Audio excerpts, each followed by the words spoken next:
This is The Ramsey Show. You can be intentional about your character. You can have money and a career. You are the hero in your story.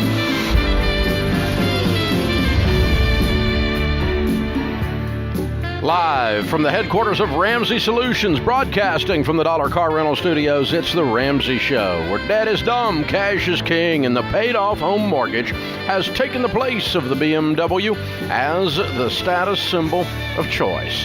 I'm Dave Ramsey, your host. Thank you for joining us, America. We're glad you're here. Open phones this hour at 888-825-5225. I'm solo today, plus or minus a few pounds of turkey left over from the week earlier. But we'll be hanging out together, you, me, and the turkey. The phone number is 888-825-5225. Common sense for your dollars and cents. Common sense that is so rare that now having it in our culture is like having a superpower. Joseph is with us. Joseph is in Dallas, Texas. Hi, Joseph. How are you? Hey, Dave. I'm doing very well. Good. What's up? Love the show. I've been listening to your podcast for the last several months. Wanted to ask your thoughts about making the decision. My wife and I'm currently working. She's been a stay-at-home mom for the last 5.5 years. And her former boss reached out to her to ask if she would be interested in coming back to work. And we have a 2-year-old and a 5-year-old.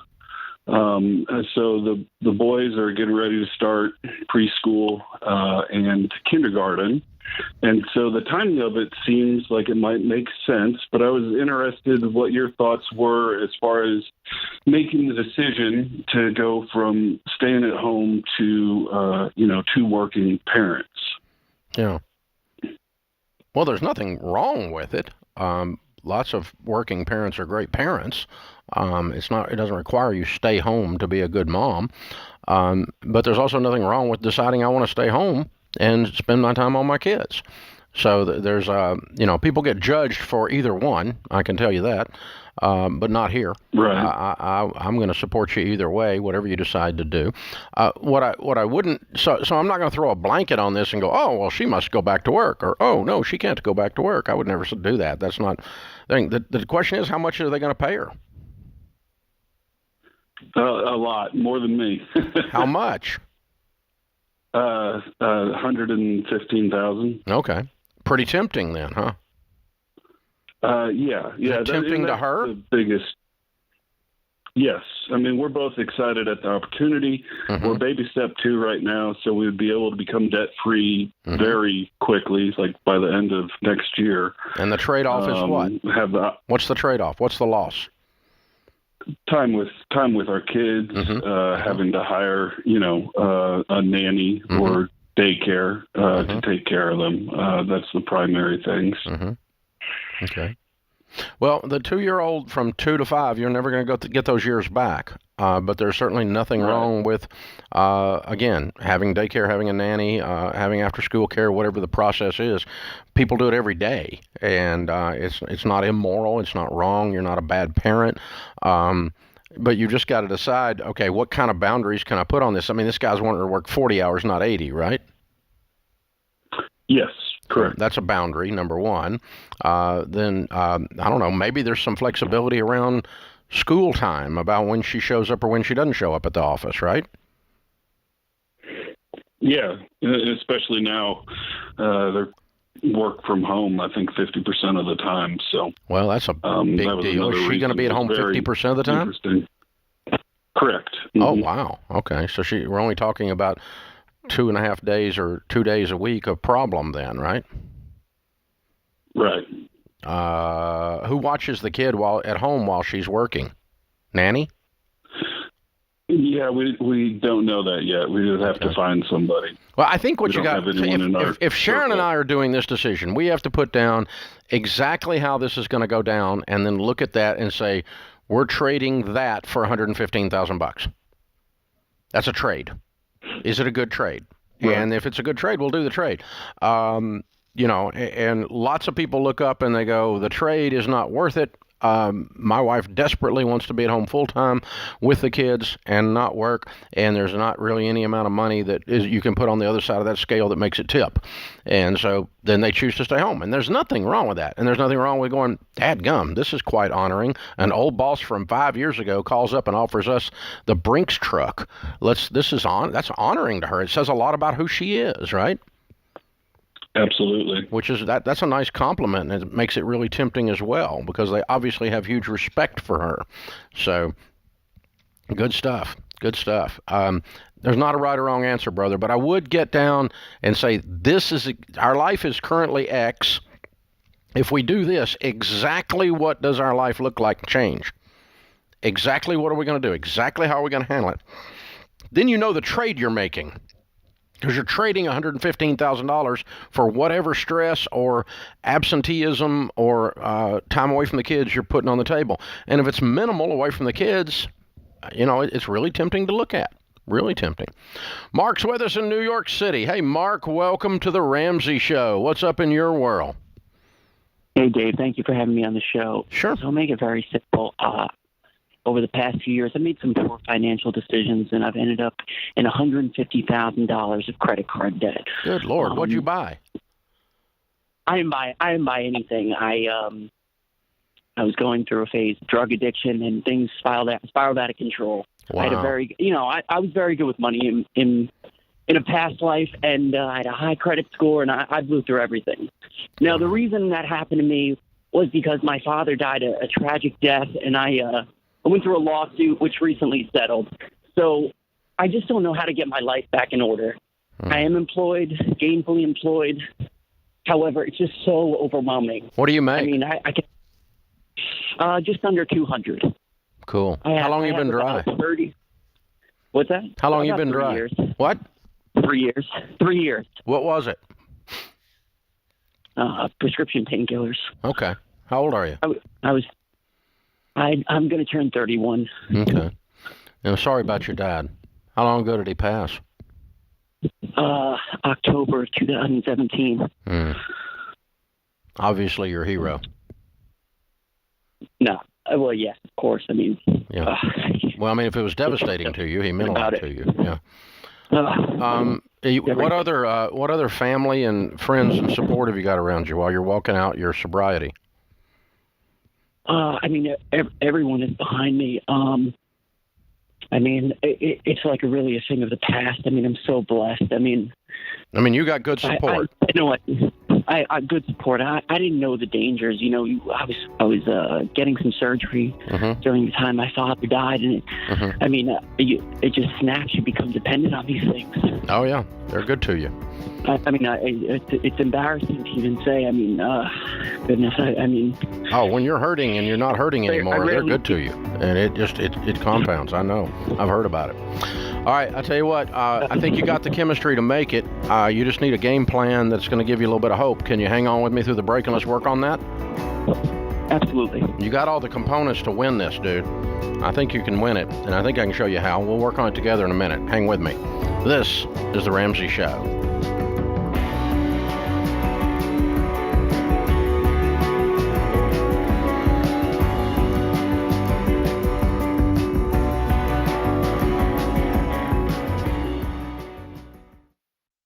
If you're not using Pure Talk for your wireless, you're paying too much.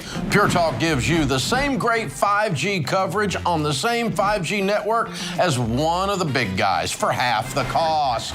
The average family saves over $800 a year. Go to puretalk.com and choose the affordable plan that's right for you. With their 30-day risk-free guarantee, you have nothing to lose. Go to puretalk.com and enter the promo code Ramsey to save 50% off your first month.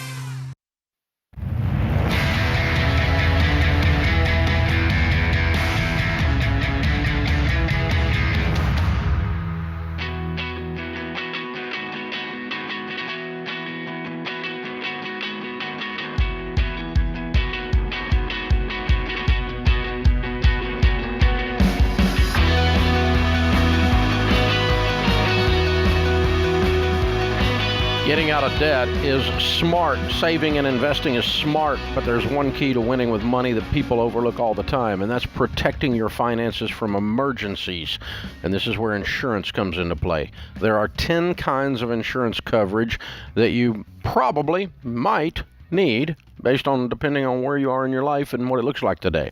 And we've built a tool called the Coverage Checkup to show you which types you need to add, drop, or adjust, and we'll even rank your coverage list by importance. We'll email it to you and connect you with a Ramsey trusted insurance provider so you can get your plan in place fast and with the cheapest possible price. Seriously, this could be the most important 5 minutes you spend today. Donald H. wrote in and said, I like how he put it. He said, for anyone who has not completed this checkup, do it right now. You never know when something will happen, and you never want to leave your family in a bad situation. Go to RamseySolutions.com/checkup. Don't let an emergency sneak up on you. Protect your family's future. RamseySolutions.com/checkup. It's completely free. All right, we're talking with Mark in New York City. Makes $200,000 a year. He's got $150,000 in credit card debt. Ran it up during 3 years ago. He's been dry for 3 years off of his prescription drug addiction, which occurred after the loss of his dad tragically. He's in his 30s and wanting to know if he's bankrupt. Is that a fair summary of what you told me so far, sir? Yes, there's one other X factor. Because, with my dad's situation, I recently settled a lawsuit. So now I have a settlement, and I just don't know how to best use this as a tool to repair what I've done. Okay. And how much is the settlement? I don't really want to say on the air, but 7 figures. It's over $1 million. Yeah. $1 Okay. million. All right. Cool. And your debt's $150,000. Yes. Okay. Well, obviously you're not bankrupt. No, sir. I'm very blessed. Okay. All right. So I misunderstood the question then. Okay. Because you can't file bankruptcy. The judge would just take some of your money and pay your bills. It wouldn't and laugh at you. He wouldn't do it. So so the $150,000, is it all current, or are you behind on it, or what? No, I haven't even looked at it in 3 years. I mean, part of those 3 years I was kind of out of commission. Yeah, so the 150,000 figure comes from the last time you looked at it, or recently you just called all of them and got the new numbers?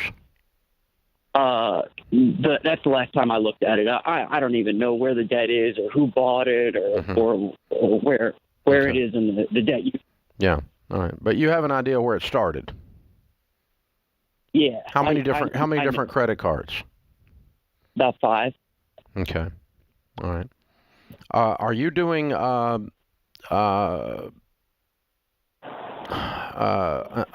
Are you doing 12-step? No. Okay. No. It's listen. I went down that road, and that was part of that 3 years thing. I grew up Catholic. I just returned to my faith in Christ and what's important to me. But as far as spending my life in a 12-step program, no, I wasn't asking you to do that. I was just trying to get context to where your head is. Because 12-steppers have a framework in which they look at things, and I was trying to see if that's what you were doing. That's okay. No problem. I'm not trying to sell you on 12. I think it's great for some people. It's not for me. Okay, that's fine. You're dry. I'm going with dry. Okay, that's a big thing. You stay sober. I'm not arguing with you. Money and hard yeah. work. So what you've got to do is you have some hard work to do. You've got a business to run here, and your business is, let's just pretend, I'm not going to, but let's pretend I hired you for $100,000 a year as a part-time job in addition to your regular job, and your job for $100,000 a year is go back and clean up this guy's mess named Mark. And your job, how would you do that? You would go back to the last source of anything you had, and you would figure out, okay, I borrowed $12,000 from Citibank, and then I contact Citibank, and they've added on 73 million fees, and now it's $22,000. So I've got two figures. I got a 12 and I got a 22. Okay, and then I do the same thing with J.P. Morgan. I do the same thing with wherever you got the stinking cards. Okay, and you go back and you try to source them. They've probably sold them. Now here's what I want you to understand: if they have sold them to a debt buyer, which they likely have if it's 3-year-old debt. A debt buyer will buy that money approximately a nickel on the dollar. And so they're going to buy a $1,000 credit card debt for $50. Got it? Got it. And you are then they dump you into a phone room, a boiler room, 9,000 people in cubicles with fluorescent lights calling people all day long, trying to get money out of them, and couldn't get a better job, so they've got a really bad job called credit card collector. It sucks as a job. And they don't last very long on the job, and they lie, and they yell, and they do anything they can do to get money out of you. And so that's who you're dealing with on the other end. Pretty much scum of the earth. Okay? Understood. And so your job then is to say, okay, you paid a nickel on the dollar. You're trying to get $2 for every dollar that was owed. We're not going to do that. I will pay you today what the original balance was as settlement in full. And you can do that easily. You have plenty of money. And you get it in writing from them. They will do that deal all day long. They'll probably take a quarter on the dollar. But you're probably going to have to argue with them a lot more, and you have the money to pay your bill. So you legitimately borrowed $12,000. You've got over $1 million. You can pay the guy $12,000, okay? So you pay him $12,000. It's what you owe. And so, but you don't pay them $22,000 because that's what they're going to try to stick you with, is all the stuff they sent. Let me ask. Go ahead. Forgive me. Let me ask you, should I use a debt consolidation service or should I hire an attorney? No, you should go do this. Do this myself. Yes. So give me the best deal personally? Yes. Well, it's a hassle. I gave you a new job. It's a hassle. I understand. But let me tell you, debt consolidation doesn't work at all. They're just going to throw the thing in another pile and create another mess for you. That's another scam group. And an attorney, by the time you finish paying them, you're going to wish you'd done it yourself, and they are not going to be as efficient as you're going to be. It's your new hobby. How many different accounts do you think there is? Open for debt, probably 5. Only 5? You borrowed $30,000 a piece on these things? Yeah. Oh, well, this is a lot easier than I thought then. You have to do 5 deals by phone. Come on, man. All right. I just don't even know who to call. Well, the last person that had the account, and they'll tell you.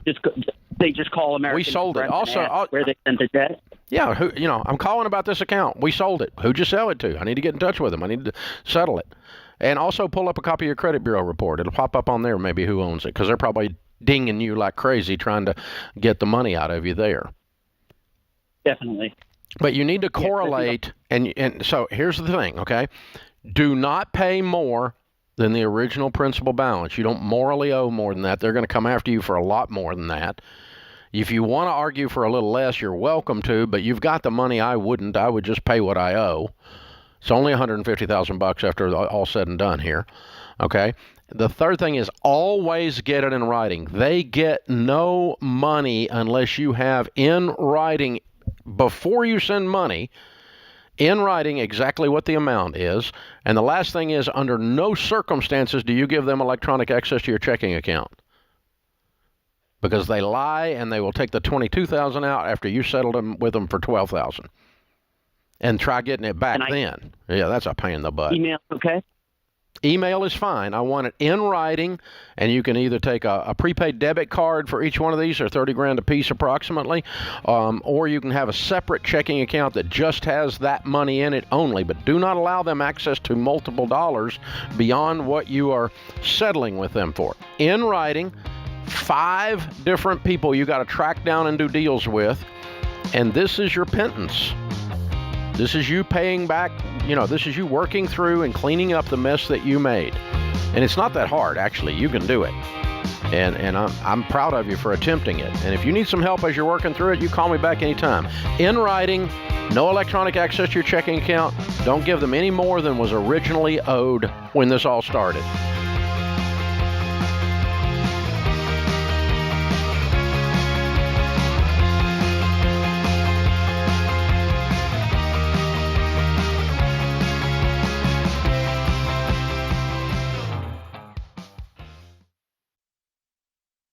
Life is full of firsts.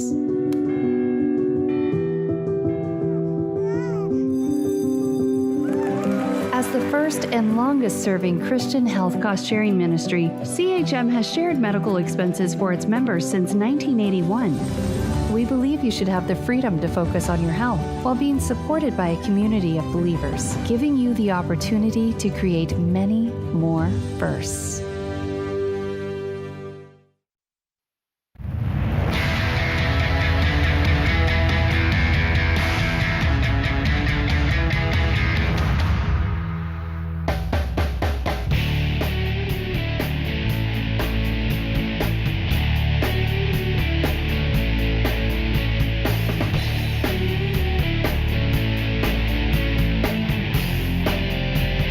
In the lobby of Ramsey Solutions on the debt-free stage, Walter is with us. Hey, Walter, how are you? Better than I deserve, Dave. I love it. Good answer, man. Where do you live? In Fayette, Missouri. Okay, what's Fayette near? Not really anything. It's like right between Kansas City and St. Louis. Like, throw a dart, you'll find it. Got it. Okay. Very cool. Very cool. Well, welcome to Nashville, and you're here to do a debt-free scream. How much have you paid off? About $26,392, I think. Okay, very good. How long did this take? 31 months. 31 months. And your range of income during that time? It went from $28,000 a year to $38,000. Good for you. What do you do for a living? Now I'm a probation officer. Okay. Yep. All right. And you paid off almost $1,000 a month, making about $30,000. That's pretty impressive. Yep. I mean, you working extra, doing some side gigs, or what? No. God bless me this whole time. The first job I had, worked through it. Eventually had to leave it. Went to another job. This was all during 2020, by the way. Of course. Worst time possible. And then went from the one job to my probation job, and all within the same year. Had to move in the meantime. Had to buy a new car. Oh, wow. 2020 was a fun year, as we all know. Okay. Yeah, well, good for you, man. So what kind of debt was this $26,000? All student loans. Okay. Yep. All right. Very cool. Good for you. So what's your degree in? Sociology. All right. Good. Well, probation officer makes sense then. Yeah. That's good. Again, I've been blessed to have all jobs in the field that I actually studied in, so it's just been crazy. Yeah. Good. So what woke you up 2.5 years ago? Because that's before the pandemic, really. Right. Well, okay, so this actually goes back a long time. My family's been listening to you since we lived on the East Coast. This was almost 20 years ago, basically. They were listening to you, and I wasn't listening to them. Getting out of high school, I decided to be rebellious or stupid, depending on your point of view, and got into student loan debt, didn't work through college, and then I was just like, oh, I have a lot of debt. I got to get this fixed. So my dad and mom, they taught financial peace for the church, and they, as a college gift, they brought me through it, went through financial peace, and I was just like, all right, laser intense, working the job, just paying every single extra cent I could towards the student loans. Okay, so you just came straight out of college and did this? Yeah. Okay, how old are you? 25. Okay, awesome. Very good. All right. Well, that's a good way to do it. A financial peace baby then. Yep, absolutely. Yeah, good. That's cool, man. Well, Mom and Dad got to be proud then. Yeah, Dad's actually right next to me here in the studio. Good. So, we took a trip down here. I actually had an email folder in my Gmail account that said trip to Ramsey Solutions. Every time I paid off a loan, threw that email in that folder, so I was able to look back and see, okay, it's going down. So, I like it. This was a goal the whole time. Very good. So they were cheering you on for sure. Oh, absolutely. They were my best coaches. Yeah, very good. Okay, so your mom and dad teach FPU. You've been through FPU, and you've paid off $26,000 in 31 months. Yep. All of this makes you an expert now. Because listen, let me just tell you, there's a lot of people with opinions that haven't done squat. Right. And you've actually done it. Yes. You did pay off the debt. You're a hero. Now, so you're a guy who really did it, really making about $30K. You really paid off $1,000 a month, roughly. Yeah. And that really is beans and rice. What do you tell people the key to getting out of debt is? There's a couple keys. One, the dollar store is your best friend. But otherwise, for me personally, it was my faith, just believing, okay, God, I know this job's rough. I'm going to have to change soon. I'm going to trust you with this interview, with whatever happens. If it works, it works. If it doesn't, it doesn't. And God absolutely blessed me. And I interviewed a job. They offered me the job. It was crazy just how much it worked towards his glory. And a $10,000 raise. Oh yeah. That's nice. Oh yeah. Well, and fun fact, actually, from the first job to the second job, I actually took a pay cut. It was closer to where I was living, but it was still a pretty decent cut. And then I went to the probation job, which then was $10,000 overall. Yeah. Ah, okay. All right. So a little sidekick. Okay. Yeah. Good for you, man. Well done. Very well done. So what was the hardest part of this whole thing? Hardest part, I mean, not going out with friends all the time. That was pretty hard. And actually, from work, I have so I got a book with Your Financial Peace. It was the Total Guide to Money, I believe it was. And I would bring that to my training with me. And during lunch, I wouldn't go out to lunch. I'd sit there and be reading your book, just pouring through it.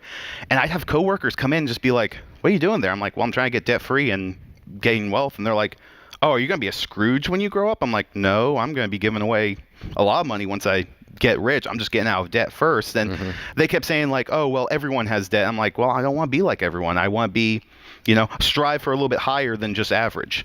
Yeah. So that was still hard, just hearing that constant, "Hey, you can't do this, you can't do this" type of thing.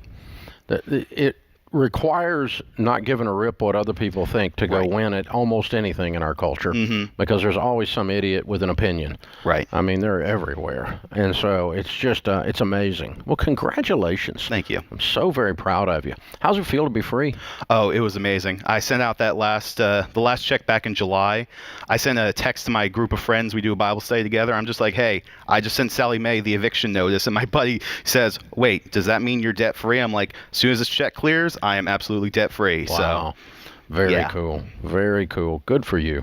So when you started this, you're fresh out of college, you got $28,000 income, you got a $26,000 debt. You're standing at the base of Mount Everest. Yeah. And you got to climb this freaking big hill. It's intimidating, it's overwhelming, right? Yeah. Oh, yeah. What was easier than you thought it was going to be when you were standing at the bottom looking up? I mean, just honestly, then this is a kind of a weird thing, but just sending the checks was a lot easier than I thought it would be. After going through Financial Peace, I've been using your Every Dollar app ever since I went through Financial Peace, and just being able to go, okay, I only have this much for food, this much for entertainment, this much for all this stuff. Oh, I can send that much? All right, cool. Let's write that check, send it in the mail. Forgot about it. That was so much easier than I thought, because I'm like, man, that's my money. I don't want to let it go. But it was easy. Yeah, because it's gamified. I mean, you see yourself getting traction. Right. And I mean, a budget is gamification of wealth building. Is really what it is. It shows you progress, shows you traction towards what you're getting to win, and you were really doing it. No, and a fun thing I did, I bought a bunch of just envelopes at Walmart, like the security envelopes, and I taped a little notepad piece of paper on there, and I just wrote "Tickets to Freedom." I had them pre-printed for the student loan company, so all I had to do was slap a stamp on there, throw the check in, pop it in the mail, and I printed way more of those envelopes than I needed, because I got done a lot faster than I was even guessing. So yeah, I still have a bunch of those in my house. I'm going to be setting up a nice little bonfire when I get back, probably. Yeah, I think they'll make good kindling. Oh, that'll absolutely. make good kindling. You can light the fire with those puppies. We're done. We're free. Absolutely. We're free. So what are you going to do now? Right now I'm focusing on baby step 3. Just decided to take this little vacation down here with my dad. We're just seeing the sights, going around, having some fun. Gonna get baby step 3 done, and then kind of move forward and just kind of see where God takes me, because he's been taking me a little bit of everywhere over the past couple years. So it's like his will be done, Amen. Amen. So, well, you're free to do that now. Yes, I am. You got one master to serve, not two. Exactly. Good for you. Well done, well done. Well, we've got a copy of Baby Steps Millionaires for you. It comes out January 11th, but you're going to get one of the early release copies for you, because that's the next chapter of your story. Go on and become outrageously wealthy so that you're outrageously generous, just like you were telling those folks in the break room. Exactly. That's exactly how it works.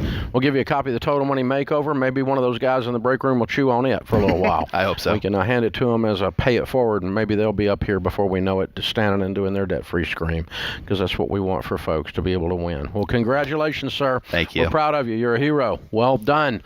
Walter from Missouri, $26,000 paid off in 31 months, making 28 to 38. Count it down. Let's hear a debt-free scream. All right, Lord Jesus, thank you for getting me to this point, and by your grace alone, I'm debt-free! Yeah! Woo-hoo-hoo-hoo! That'll do. That'll do. Yeah, that's exactly how it works. Now, if you want to know why I come down here every day still, when I haven't had to work for years, it's because I get to meet people like Walter. He's incredible. Look at that. Man, that's pretty cool right there. Very, very well done. And some of you are wondering if you could do it. A young man just did that on $30,000 a year. Please shut up and park your ambulance and get your butt in gear. I mean, if Walter didn't just throw you under the shame bus, nobody did. Get your butt in gear, people. Let's go. This is the Ramsey Show.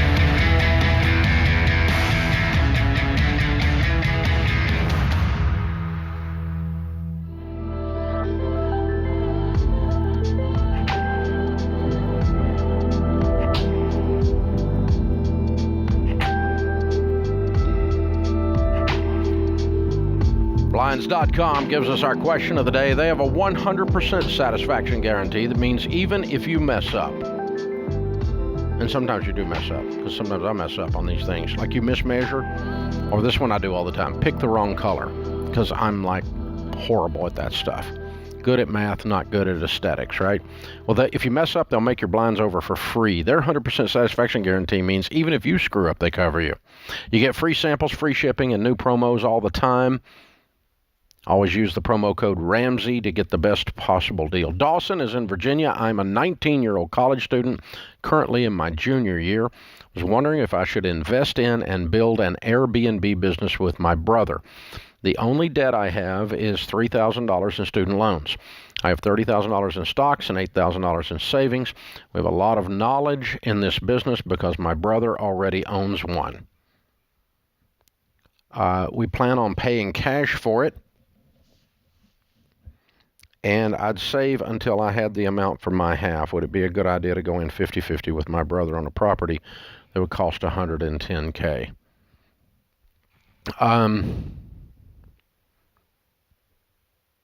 If you're debt-free and you have an emergency fund in place and you pay cash for it, it's fine. The downside is this. There's several downsides. Beware of anything when you've done it once and you call yourself an expert. Your brother has one of these. And Airbnb, if Airbnb is the only way the property purchase makes sense, don't buy it. It needs to also make sense in a traditional rental if Airbnb goes away. Because there's a lot of municipalities coming down on them and shutting them down in different areas. There's a lot of problems with it. The other thing is that this is the highest possible hassle rental that you can have. You're basically running a freaking hotel. And it's a lot of work and a lot of problems. And so the numbers that you see this thing making on the stage, on the page, on the pro forma of this, are not going to happen. It's going to be less than that. And you have not really anticipated the level of work. And if you let this stupid property distract you from getting your degree, then don't do it at all. The second downside, other than that in this situation, is that you are now in a partnership with your brother. You are single. I don't know if he is. And it may work well for a few years, and then you may need to sell out of it. Because it's probably not something you're going to own together when you're 80. And so you need a detailed written partnership agreement that states what happens to this property or what happens in the event one of you wants out. In the event that one of you can't pay for their half or can't do their part of their half of the work or the bills. In the event that one of you goes down the toilet and becomes a drug addict, or becomes disabled, or dies, or gets divorced, and now you end up owning an Airbnb with his ex-wife because the judge awards her his half. Yeah, that sounds like fun. Not. These are the unanticipated things that happen when you go into a partnership, even with your own brother. And so, not a big fan of that. My preference would be that you save up your own money and you go buy your own after you get out of college and you pay cash for it. It sounds like you've got the ability to put some money together, and that's probably the direction I would go. Also, you said you had, let me get my numbers right here. You have $3,000 in debt, $30,000 in stocks, and $8,000 in savings. You should write a check today and pay off your debt. There's no reason for you to carry that debt with that much money sitting around. So let's pile up the rest of the cash, make sure you graduate from college, and pay cash for your own Airbnb would be my preference. That's what I would rather you do, rather than jumping ahead here. All that glitters is not gold. And there's a lot more to this and a lot more work than I sense that you realize. May be wrong, but that's my sense on it. Holly is with us. Holly is in Charleston, West Virginia. Hi, Holly. How are you? I'm great. How are you? Better than I deserve. What's up? Alrighty. So I made my husband watch Borrowed Future about a month ago, and he's finally on board with paying off our student loans. Together, we have about $350,000. Good Lord. Who's the doctor or lawyer? We're both physician assistants. Yeah. Okay. Well, that's good. You're both PAs. So what's your household income? About 200. Good. Okay. And today is actually his birthday. He turned 42 today. Well, happy birthday. So he's kind of concerned that he doesn't have any retirement funds at all. He should be. Yeah, yes. So he's wanting to put some away for that. I was just wondering. No, you're broke. Yeah. You're $350,000 in debt. Right. You need to be talking about being an investor. You're broke. Yeah. And I've got about $30,000 in my retirement. So do I need to put that on hold and just really pass this debt with everything? You need to put your life on hold. Yes. You don't need to go on vacation or go out to eat. You don't need to eat anything but beans and rice. You need to live off of coupons and stay at home and play board games and work all the time, as much hours as you can get. And you need to pay this off in 3 years. All righty. 3 years. When you're 45, I want you to call me and tell me you're debt free. All right, I will. Thank you so much. Can you do that? I think we can. He's working 2 jobs. I can work extra, and we've been doing the every dollar budget for about a month, and we've already paid off $3,500. So I think we're right on track. I just wasn't sure what to do. No, you're not on track. No. I'm sorry. You're not on track. You need to pay off $8,000 a month. Oh, okay. You make $200,000 a year. Yep. Okay, $100,000 a year for 3 years, and you're done. Yeah, we've got 4 kids and a child support too. So there's some other payments in there, but we can definitely save more than we have been. Yeah, stop all your retirement temporarily. Stop all spending temporarily. And attack this like your house is on fire. The faster you get out, the more likely you are to get out, and the more wealth you'll build for retirement. All righty. That's what I needed to hear. Thank you so much. Thank you. This is the Ramsey Show. She's not going to do that. Open phones at 888-825-5225, but we'll do some form of it, and hopefully we'll get it dialed in and get there. Yeah. How fast can I get off the phone with Dave? Because it's making me really nervous. Justin's in Charlotte, North Carolina. Hi, Justin. How are you? Hey, Dave. Thanks for taking my call. Sure, man. What's up? So I'm a college football coach, and my wife and I have been on fire on your program since 2018. We've paid off $100,000 worth of debt. Good for you. We've got our emergency fund, and now we're on baby step 4, 5, 6. My question is, our goal, we're in our mid-30s, 33 and 34, and our goal is to be baby step millionaires by the time we're 45. Good. And we know from your teaching that, home ownership is going to be a big part of your first $1 million of net worth. Mm-hmm. And the reason I told you that I'm a football coach is because you may know or you may not know that, we move around a lot. And, I've been coaching for about 13 years, and the longest I've stayed anywhere is 3 years. And so knowing that information, we've been struggling. We've followed your plan to a T, but we've been struggling on how do we navigate baby step 6. How do we, we want to buy a home, we want to own a home, we want to pay it off quickly. So, what should we do is the question. Do we keep running the rest of our career? I've got about 30 plus years left in coaching, or do we buy a home and try to pay it off quickly? I'd buy it home and pay it off quickly, and I would sell it when you get ready to move. Because you never know when you end up landing the place where you'd stay a while. It's not like the military. We know in the military you're going to move every 2 to 3 years. We know that. But we don't know that with you. It's just a matter of whether the regime changes or not, and you go with them or you go to a different job. And some of that you have control over, some of it you don't. But I would buy, because you're probably buying in good metro areas too. So I'm just going to buy and get it paid off as fast as I can, sell it when you move. This is James Childs, producer of The Ramsey Show. You can listen to all our shows with the Ramsey Network app on your smartphone. Browse by topic or even send clips to your friends. Download the Ramsey Network app in your favorite app store today.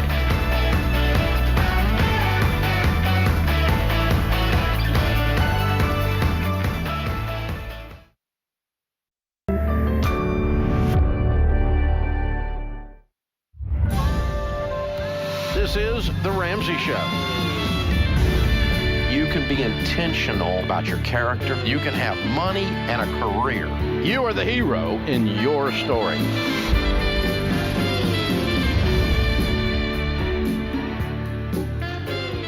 Live from the headquarters of Ramsey Solutions, broadcasting from the Dollar Car Rental Studios, it's The Ramsey Show, where debt is dumb, cash is king, and the paid-off home mortgage has taken the place of the BMW as the status symbol of choice.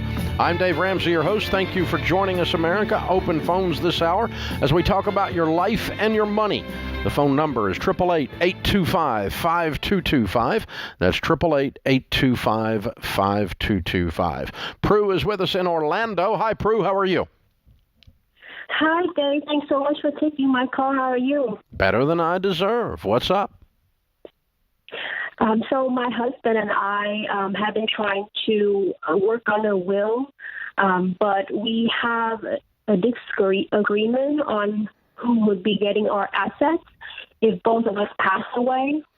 We don't have any children. If I follow the legacy journey principle, which I deeply believe in, it will break my husband's heart. But if we don't, then I have to work through my resentment towards his family. So could you give me advice as if you were my father? Okay, I'm a little bit confused what you mean by the legacy journey principle. You have no children, and you're saying that I said, or the legacy journey said to do what with the money? I believe that the assets or the money should be given to the people who deserve it. So it's regardless of whether those people are related to you or not. So let's say if you were to have kids and they don't deserve it, you don't give it to them. Or if you have a family member who are entitled. Yeah, I probably would use a different word if I can. I don't use the word deserve. I use the word that I'm the manager of the money for God, and I'm not going to leave it to someone who's going to misbehave with the money, because it's part of my job as the manager to make sure that another good manager gets the money. That's different than deserve. I'm not sure any of us deserve. That's why I'm better than I deserve. So I'm not sure we deserve anything, but you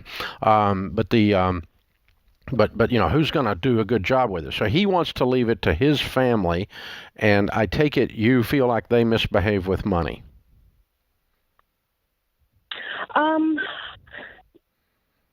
I wouldn't think misbehave, but I felt like, so I do see why we have a disagreement now, because I don't think they misbehave with money. I think they don't want to spend, so they don't. They're not generous, but they're not, grateful per se. His sister is not grateful or generous, but I think she is a money saver. Okay, well, so she's partially good with money. She's good at saving, but not good at giving. Mm-hmm. Okay, so and obviously you guys, you don't really enjoy her company. You don't like her much. Yes, she'd say things like, whenever you are with a woman, meaning me, you forget about family. But they had a fight, and then she never calls me or texts me when my dad passed away. But then she blamed him for that. And she criticized that I don't text her daughter, but I mean, I don't think I'm responsible for texting her daughter. I give, her daughter's birthday gift, every year, or sometimes we skip it, but so it's okay. So do you have family that could be in the equation? I do have family. Would you leave them any money? I would, but that's because we have different values, though. They have helped us through thick and thin. So my husband and I both agree that we would like some of the money going to them. You do both agree that some of the money goes to them. Right. And the only disagreement is he wants to give some to his sister, and you and his sister don't get along.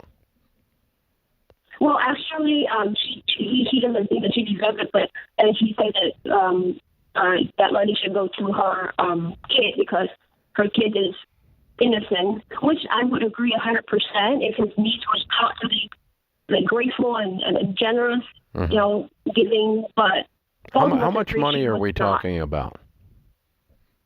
Well, I feel like this is right now it's not that much. It's maybe like $200,000 because we're still working toward, paying off the mortgage. But that would be something that would go on in the long run, and our asset would accumulate. Yeah. Okay. Well, I'll tell you what I could do. I mean, Sharon and I have a rule on this kind of stuff, whether it's on giving or spending or disagreements of this sort. When we cannot come to resolution, we choose to do nothing. And so in terms of leaving money to his sister or his sister's kid, right now we're in disagreement because you don't agree with the way they live and the way that the relationship towards you has been. And he feels some kind of a blood need based on blood only, not based on relationship, to leave her money. And so what you probably need to ask yourself is, under what circumstances would you feel good about leaving your niece or nephew the money? Because it's not really the sister. And it might be that we leave it into trust for that person, and when they meet those circumstances, it is released to them. For instance, I'll just make up something that I've seen people do. Okay? This child needs to agree to give X number of dollars or X percentage of the trust away when the trust is released to prove their generosity. This child needs to be 25 years old, or whatever number you make up, okay? Some people would say something like they need to go through Financial Peace University. They need to learn how to handle money and handle money the way we teach, and so that we're in agreement with that, and so on. So it is not a reward for being nice to me, though. That part I don't agree with you on. The little nicky-nacky stuff, I text somebody didn't text me or didn't call when my father died or whatever. That's not what this is about. This is about you were given this amount of money to manage, and you're going to leave it to someone else who also manages it the way you would want it managed for good. And in my case, as a Christian, they're going to manage it God's ways. And so I'm not leaving money to someone that's not walking with God, in my case. And so that's consistent with our estate plan and with our kids. Our kids can disqualify themselves from our will by not choosing to manage money or live their lives that way.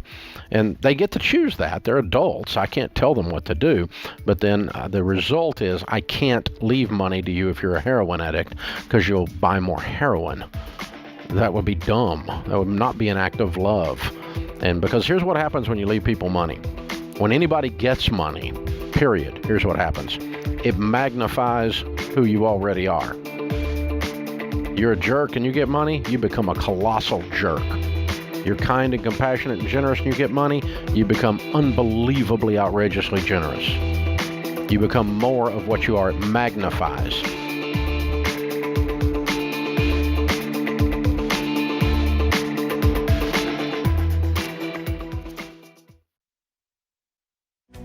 If you're looking for ways to update your home without blowing the budget, I've got it. For years, I've been telling you about our friends at Blinds.com.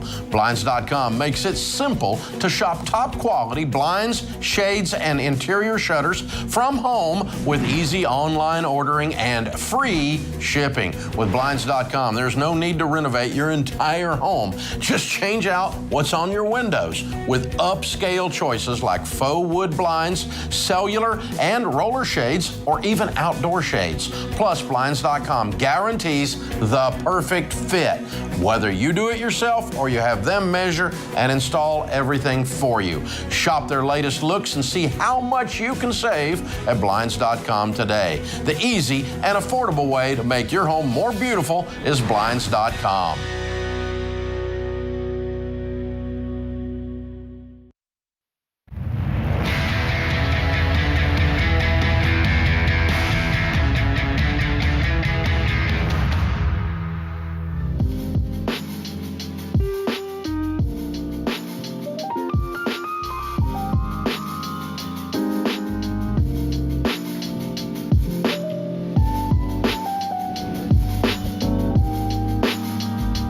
If you're tired of living paycheck to paycheck, you don't have to live like that anymore, and you shouldn't have to.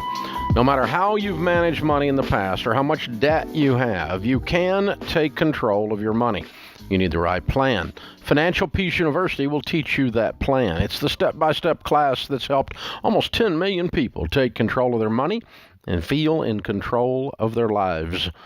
You'll learn how to make a budget that actually works, get out of debt, spend and save wisely, invest wisely, become outrageously generous. In fact, the average family pays off $5,300 in debt and saves $2,700 in the first 90 days of the class.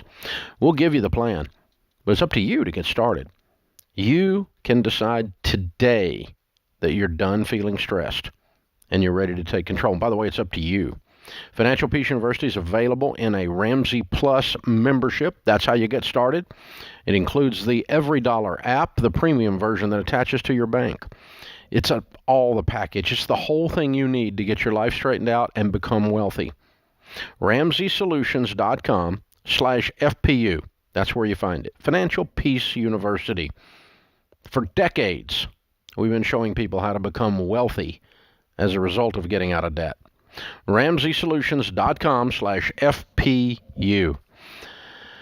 All right, Daniel is with us in Vancouver, Washington. Hi, Daniel. How are you? Hi, Dave. I'm good. Thanks for taking my call. Sure. What's up? So my question is, we are currently debt-free, and we are thinking about the college fund. We have a 21-month-old boy, and we have an investment property, and we were thinking to use that investment property for the same reason as the college fund. So we just keep it, and whenever, like in 18 years or whatever, when the boy is ready to go to college, we just sell it, and we use that money to fund whatever education he wants. I'm not sure if in like 17, 18 years, colleges will still be a thing. I'm a software engineer. I'm working as a software engineer without using my degree in college. Like I studied on online stuff to get that job. So I'm not sure if college fund is still the way to go. Well, it's certainly okay to have an investment for higher education. I think knowledge will always be a thing. Now, does it have to have ivy on the side of a brick wall and be a 4-year degree in German polka history? No, I think that's already not a thing. But can you get a degree in something that is actually applicable and valuable in the future? Oh, I think that'll always be a thing. Knowledge is always valuable, and I don't think that currency is going to change. The delivery mechanisms are going to look differently. Higher education has stepped in the poo. And by continually raising the prices and participating in this disastrous, epic student loan debacle that we have in America. And, so I don't disagree with your summation or your general conclusion that things are going to change. Is it going to go completely away and there's not going to be a need to educate your kid? No, your kid's going to need to be educated in some form or fashion. I don't know what that's going to look like in 20 years. And I'm with you. I suspect it'll be somewhat different. But I don't think all colleges and universities and four-year degrees are going to evaporate in the next 20 years. I don't think that's going to happen. But I think the market is going to force them to correct themselves and become affordable and relevant. And they've made themselves irrelevant with the study of East Czechoslovakian medieval art as a degree, and bullcrap like that. And this is just ridiculous. And people are spending money, big money, to get degrees that are absolutely guaranteed to make you a barista at Starbucks. And that's all they're worth. So, yeah, they've made themselves irrelevant. They've made themselves uber expensive. But does that mean we throw the baby out with the bathwater? Absolutely not. Education's important. So if you want to buy a rental house and keep it 20 years to fund your kid's education, whatever form that takes, fine with me. No problem with that. No problem if you did it with a 529 either, by the way. Either one's okay with me. Good question. Hey, guys, if you have not seen the most watched now documentary, over 100,000 people have viewed it, about student loans in America today. It's called Borrowed Future. It's ours. It was produced by Ramsey Networks. And the Ramsey production team did a world-class job building this documentary. It is on Amazon Prime, on Apple TV. You can get it at borrowedfuture.com. You can get it on Google Play, and you can rent it. It's gotten cold in a lot of your areas now. People are watching TV a little more at night. It's getting dark earlier. You're watching TV a little bit more at night. Hey, flip over and watch something that actually will teach you something and you'll learn something. You got kiddos, you need to watch Borrowed Future. And if you're a teacher and you want to show Borrowed Future to your classroom, we will let you do that free. Just get in touch with us at borrowedfuture.com. Hundreds and hundreds of teachers have already shown it in classrooms all over America. We are totally causing a holy ruckus with this thing because we are calling out the out-of-control student loan industry and how predatory it is and how it has gotten just ridiculous. Just ridiculous. It needs to stop. It needs to be stopped. It's a disaster. $1.7 trillion in debt out there. And it's just nutty. So, yeah, check it out. Borrowed Future. It came out back in October, and it's still going and blowing, man. Steam rising off of this thing. So, good stuff. As a matter of fact, my good friend Mike Rowe of Dirty Jobs is in the documentary, and he and another friend of mine, John Rich, had done a funny Christmas song about Santa's Got a Dirty Job, and it hit #1 today, knocked Adele off. So I was just emailing Mike a minute ago, Mike Rowe and John, congratulating them on having the #1 song, Santa's Got a Dirty Job. So check it out. You don't want to miss that either. But, yeah, so Mike's in there, and I was just telling him he did a good job. He's a star, but he already knew he was a star. So, but you do need to watch Borrowed Future. You will thoroughly enjoy it. Sean is with us. Sean is in Philadelphia. Hi, Sean. How are you? Good. How are you, Dave? Better than I deserve. What's up? So I have a question. I recently just got married, and we are trying to, combine our finances. Good. We paid off our student loans as far as private student loans. Good. The only loan technically that we have is through my wife's father. Mm-hmm. And I was wondering how you factor that into the debt strategy. He said that he's not expecting it in a certain period of time. Doesn't matter. Put it right in there. How much do you owe him? So it's a lot. It's $150,000. $150,000? Yes. What's her degree in? She's a doctor. Good. So what's your household income? We are currently making $250,000. Phenomenal. But that is going to go up when she finishes her education. So she's in residency? And we're expecting... Yeah, exactly. She's in residency, and she has until June. She's going to finish up, and we're hoping we're going to average around 400. Wow, impressive. So, what other debt have you got other than 150 to her dad? So I have 40,000 on my student loans, which I'm going to pay off soon. Mm-hmm. And that's pretty much it. And okay, so you owe 190,000. You make 250 today. How quickly do you pay 190,000 making 250? 2 years? Hopefully 2 or 3 years. 2. But we also want to save. No, you don't need to save. You need to get out of debt. You don't need to save for a down payment. You need to get out of debt, and that includes her dad. Okay. Yeah. So 190,000. So what do we need? We need 100,000 a year for 2 years, and you're done. Yeah. And you're free forever. Let me just tell you what's going to happen. When you eat Thanksgiving dinner with your father-in-law, and you don't owe him any money, it's going to taste better. This is The Ramsey Show.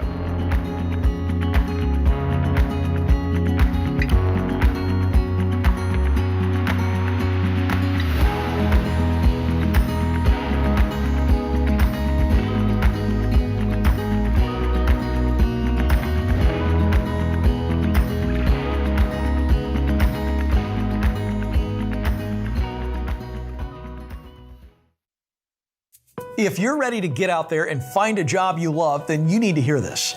Job hunting can be stressful and time-consuming, but my friends at ZipRecruiter have made the whole job search way easier. ZipRecruiter is rated the #1 job site in the U.S. by G2, and it's free. So how does it work? First, go to ZipRecruiter.com/Ken. Then create a free profile and let their technology do the hard work by finding and sending you jobs that are a great fit. And get this, ZipRecruiter pitches your profile to companies whose jobs match your skills and experience.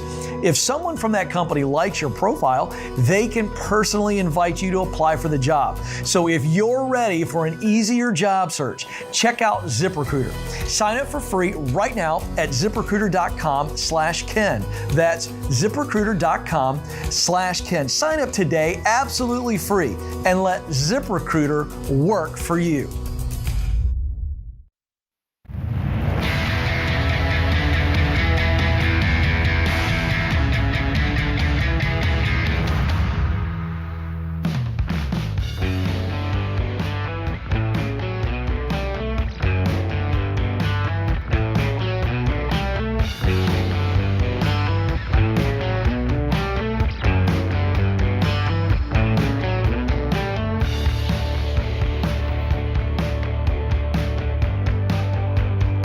Welcome back to the Ramsey Show. Jeff is with us in Phoenix, Arizona. Jeff, it says on my screen you're debt-free, man. Way to go. Thanks, Dave. I appreciate it. Thank you. So good to be on the show. Thank you. Honored to have you. How much did you pay off? I paid off $140,000. Very cool. How long did that take? It took me about 34 months. Good for you. And your range of income during that time? Right around 95 up to about 100. Good for you. What do you do for a living? I'm a PA, physician assistant. Ah, okay, cool. Just talking to one of those. And so, $140,000 of what kind of debt? I'm guessing some student loans there. Yeah, so the bulk of it, about $120,000 was for the student loans, and then about $20,000 there was some medical. I had reconstructive jaw surgery actually, so that was the other portion. Wow. Okay. How long you been out of school? Just past 3 years. Okay. And so basically your first order of business when you got out of school was attack this debt then? Oh, yeah. I mean, I was ready to hit the ground running. You know, I got super fired up before graduation, and then I was ready on day one. I wanted to go full on with the plan, so I did. Okay. What made you want to do this and know how to do it, and how'd you get connected to us? Yeah, so my parents, they were super early, like VHS-style financial Peace University people. And then I didn't know too much about you. And then in high school, actually, I worked at a Christian bookstore. And I think my formal introduction to you was there was a board game. I think it was called Act Your Wage. Yeah. And we sold it in the bookstore. I think we used to play during our breaks. We bought a copy, and And so I was like, oh, this guy. And then I listened off and on through the years. And then once when I was in school, seeing those loans go up, I just, it's that constricting feeling, sets in. And so I was like, I got to do the full Dave plan. I can't be Dave-ish. Yeah. Wow. So you, mom and dad were into Financial Peace with the VHS tapes, and that makes you a Financial Peace baby. And then you get Act Your Wage in the bookstore. My goodness. I don't know if I've ever had a debt-free caller that blamed it on the board game. That's pretty incredible. Yeah, I don't know if you played that, you and Sharon and the kids, on your game nights. I always wondered that. But yeah, we might have once to make sure the thing worked. But, yeah, it was we sold those things for years. Good for you, man. Yeah. That's so neat. Thank you. So you just plowed in, man. You've been beans and rice and beans. You've been, because there's not a lot of room in this budget here to knock this amount of debt out in 34 months. No, I had a small amount, like maybe like $8,000 saved up in my checking account that I had saved up as much as I could before PA school, and so I was able to put a small amount of money on it afterwards, and then after that it was super tight. I mean, absolutely no vacations. I didn't eat out except I went over to mom and dad's restaurant. That's a really cost effective way to technically eat out. Well, and they're cheering you on all the way, I'm sure. Yeah, they're here with me actually. They've certainly been my biggest cheerleaders that's for sure. That's phenomenal. Okay, now that you did it, you paid off $140,000 in 34 months. What do you tell people the key to getting out of debt is? Because you are now a professional. Yeah, there's so many keys, Dave, and obviously everybody talks about staying focused and budgeting. I think to use kind of a medical analogy, it's I think you have to become severely allergic to excuses because especially I think a lot of people as you get midway through the baby steps or the baby step 2, the snowball, you really hit the mud and you hit the wall and you can get pretty fatigued, and I think that's when you start to a lot of people derail because they start going after the excuses for I'm going to finance a car, I'm going to finance this, and then sooner you're off the wagon, you're back to step 1. So I think if you can just anticipate that you're going to have that temptation and that it's going to increase as you're going along the snowball, you can get out in front of it and dig deep. And it helps when you have people to cheer you on, or if you're if you're doing it with a spouse. I'm not, but if you've got people to cheer you on, that helps you get through that. The encouragement and the accountability. You don't want to look at them and say I failed either, right? Yeah, absolutely. Certainly when you've kind of set out for this, and I've been so blessed. God's blessed me absolutely, and then I've just been so blessed with family that's cheered me on from day one, and so I wanted to follow through, and I committed to do this for myself, my family, and I want to be a man of my word on that. Yeah, well done, sir. I'm proud of you. How's it feel to be free? Oh, it feels great. When it was interesting, Dave. When I made the last payment, we actually had a family tragedy a week before then, lost a close relative, and so actually making the final payment, it took a long time for that reason, for it to actually set in. But when it finally did set in, it felt like it took a couple months. It just felt amazing to have finally been there. It's just incredible. Yeah, you sit down with your check and it doesn't have to go back out to somebody else. Exactly. You have a moment right there. Yeah, I had the muscle memory. I wanted to log back onto Nelnet and make another student loan payment, but it just kept saying 0. So yeah, you gave Sally Mae her official eviction notice. Well done. I did. She's out. She's gone. Kick the old woman into the street. I like it. Well done, man. Exactly. Well done. Good for you. Good for you. Thank you. Well, Jeff, we've got a copy of the Baby Steps Millionaires book that comes out in January. We're going to send you an early release copy because we fully expect you to be a Baby Steps millionaire. That's the next chapter in your story. First chapter, get out of debt. Second chapter, be wealthy. Third chapter, be outrageously generous. So just keep it up, man. And you picked out a wonderful career field to get into, and you've been very diligent to live your life well as a grown-up adult. Adults devise a plan and follow it. Children do what feels good. And we got a copy of Total Money Makeover for you to give to someone else. Maybe you can inspire them the way that old Act Your Wage game inspired you years ago. Who knew? Who knew? Maybe. I may give them a board game, too. There you go. I like it. That's fun. All right, Jeff from Phoenix, Arizona, $140,000 paid off in 34 months, making 95 to 100. Count it down. Let's hear a debt-free scream. 3, 2, 1. I'm debt free! Yeah! Woo-hoo-hoo-hoo! Love it! Well, that is exactly how it's done, ladies and gentlemen. That's the thing. So here's the deal. People do not get out of debt because of their incomes. People do not get out of debt because of mathematics. Personal finance is 80% behavior. It's only 20% head knowledge. The formulas here a sixth grader can grasp. Live on less than you make. You are not in Congress. Live on less than you make. When you take in more than you put out, you have margin, you have spread to be generous and to reduce and get rid of debt. But you have to quit spending so much. You have to quit buying things with money that you don't have to impress people you don't really like. You have to quit living a life that is bigger than your income. You need to do what that board game said. Act your wage. You need to live within your dadgum income. That's being a grown-up. You're not entitled to squat. Well, I feel like I'm due. You're not due anything unless you save up and pay for it in cash. That's the only way. When you earn it, that's when we know it's right that you should buy it. Until then, you shouldn't be buying it. And even then, you might not should be buying it.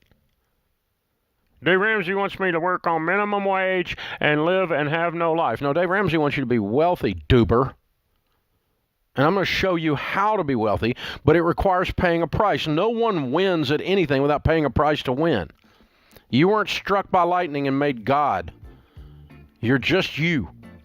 The principles of gravity and of getting out of debt apply to you. They're called the truth. And when you decide the person in my mirror has got to behave, only then will you begin to get out of debt so that you can build wealth. But if you want to be a millionaire, I can show you how. 100 times out of 100, it works. I can show you exactly how. But it's a hard journey because it requires dealing with that guy or gal in your mirror. Then they got issues, just like my mirror does. This is The Ramsey Show.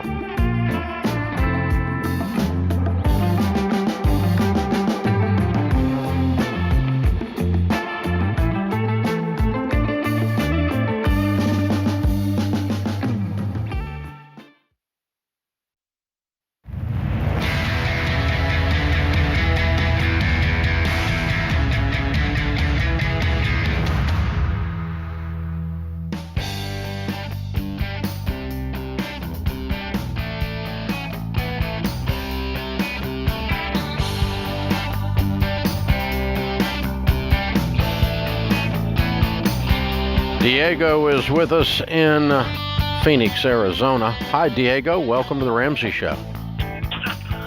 Hi, Dave. How you doing? Thank you for taking my call. Sure. What's up? First-time caller, first-time listener. Honestly, I just started listening to you since probably about Sunday. Oh, wow. Okay. I'm honored. How can I help? I'm in about $100,000 in debt, and I purchased a home about in 2016, and I purchased it with my brother-in-law, and him and his wife live with me, my wife, and my daughter. And I don't know, it's just been getting too much for me already. I just want to do my own thing with my family and just live us on our own already. But part of that $100,000 I'm in debt is to him. He's been helping us a lot. He has his job. He's the owner of his own company. He makes about over $100,000 a year, over $100,000 a year.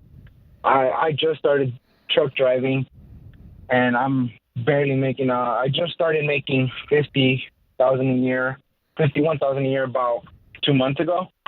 Before that, I was a phlebotomist and just making $30,000 a year. Mm-hmm.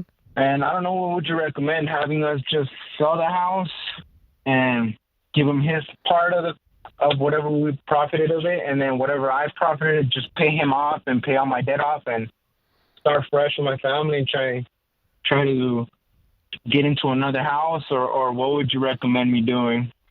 Well, if you did all of that, you won't get another house. You got to get out of debt first, and you'd be in a rental. So the home you're living in that you own with him, is there a mortgage on it? Yes, there's a mortgage. Are you on the mortgage? Yes. I was the one that got the loan. Me and my wife. My wife doesn't work, so I'm the only one that has income at home. Yeah. For us. Okay. And how much do you owe your brother-in-law? I owe him about almost $15,000. Okay. What's the other $85,000 that you have in debt? About 40 at school. Because I was going, like I said, I'm a phlebotomist, but I was going to school to be a laboratory tech. And I stopped going just for different reasons, and I became a phlebotomist, and I never went back to school. So I pretty much have a semester left before I. Okay, so you got $40K in student loans, $15 to your brother-in-law. What's the rest of it? And then about $10,000 in credit cards, and then $35,000 or so in a vehicle. Okay, on a single car, you owe $35,000. Yeah, it's a brand new car. Does your wife work outside the home? No, she's just a stay-at-home mom. Okay. Well, when you make $51,000 a year, a $35,000 car loan is what's called insanity. Yeah. Yeah, you got to sell this car. Okay. It's ridiculous. It's killing you. You got a $700 car payment, don't you? It's $600. Yeah, almost like I've done this before. Yeah, and so, man, oh man. Yeah, no wonder you're drowning here. So, what is the house that you're living in? What's the house you're living in worth? Well, I just looked it up on Google and on Zillow and stuff like that, and it's showing about $370,000 already, and we only owe $175,000. Okay, so there's about 100 equity, and there's about 100 equity in there. And with you selling your car, you could be debt free and have a little money in your pocket, living in an apartment or a rental house. Yes. Making $51,000 a year, and you'd be debt free. You would pay him back, and you'd be rid of the vehicle. Yeah. Yeah. And that's just for the next 3 months. By March, I should be, because like I said, I just started truck driving, and at the company I'm at, I'm like a junior driver. So within 3 to 4 months, I'm gonna be making $62,000. Yeah. Still doesn't work for a $35,000 car loan. Yep. That car's out of control, so it's gone. It's got to go. Now, so when you guys bought the house together, did you have an agreement on at what point this would end? No, honestly, you thought you would live with him until you're 80. Not me, honestly. My brother-in-law, his wife is my wife's older sister. Yeah. But you thought you didn't have an end date to this or a way of getting out of this deal. You guys just signed up and thought you were going to live there forever. Till I don't know, who knows when. Yeah. Honestly. Well, I know when, next week. So, yeah, you guys need to sell it. Sell it? Yeah, so that you can get out of debt and so that you can pay him back and so your family can be on your own and renting. You're broke. Yeah, because it's me and my wife's biggest arguments all the time, that there's no money. No matter how much we do, we're still always in debt and more and more and more. And exactly. I work.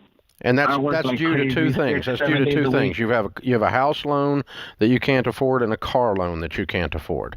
And you've had some job problems, but now you got the job thing straightened out. Yep. Okay, so if we get the income going and we got the spending going down, because we get rid of this house deal and we get rid of this car, suddenly you're going to have a great life. Can you imagine what it'd be like to have no payments in the world and be renting? Yep. That can be yours. And sell the car, sell the house. Okay, that leads to my next question, which is renting. Like I said, we want to do stuff on our own. My parents own a little ranch. They have a guest house in the back. Like, it's its own private house. It's not connected to the main house or nothing. It's a 1-bedroom, 1-bath, small living room. How many kids have you got? I just have a little 4-year-old daughter. She's going to be 4 in December. I don't think this is probably going to work because I don't think your wife's going to be real thrilled with this. Yeah, she's not. That's why. Yeah. I think if you have no debt, listen. If you have no debt, no car payment, no house payment, and you rent something conservatively, you guys can spend the next 2 years getting on your feet and saving up a down payment and buying a home. Okay. But you're going to have to clean up the dadgum mess to get started. You're underwater right now. You got a car that's a mess. You got a house that's a mess. You got a living situation that's untenable. And so you're exactly right. I mean, you know what to do. You just wanted me to tell you. Sell the car, sell the house, pay off your brother-in-law, pay off your student loan, pay off your credit cards, cut them up, never have another car payment again, never have another credit card again, rent something inexpensive, get yourself on a budget, and turn things around. You can do all of this, and I can show you how. I can show you how to do every bit of it. So hang on. I'll have Laura send you a copy of the book, The Total Money Makeover, and show you and your wife exactly what to do. And if you like that and really want to get into it, you can get into Financial Peace University. But for right now, I'll send you that book and get you started. Elizabeth is with us in Lincoln, Nebraska. Hi, Elizabeth. How are you? Hi, I'm doing well. Thanks for taking my call, Dave. Sure. I'm a little short on time. How can I help? Right quick. Okay, well, short answer, or the short part of the story is my parents have no annual income, and they are not willing to go and get other forms of employment. And so my husband and I are concerned that we'll end up paying for their retirement and for my younger sister, who's a teenager and has Down syndrome and will likely be dependent for the rest of her life. So no, they're going to go get jobs when they get hungry. Well, that's what I would assume, but for the past 10 years, they've been living off of government aid and loans from family members. Oh, okay. So from you? As long as those people... I've loaned them $10,000, and I haven't seen a penny of that come back. Are you through doing that? No. Are you through loaning them money? I'm through loaning them money. Good. That's an excellent start. You can't make mom and dad behave, hon. I'd like to, but their locus of control is theirs. They get to control this. You can't even make them behave on behalf of your sister who's, facing disability. And gosh, I wish you could. I wish we could make them behave, and all you can do is go become wealthy, and then should you choose, as an act of generosity or grace, to participate somehow in their future, that's going to be completely up to you. You're under no obligation to do that, though. None whatsoever. And they need to know that. This is The Ramsey Show.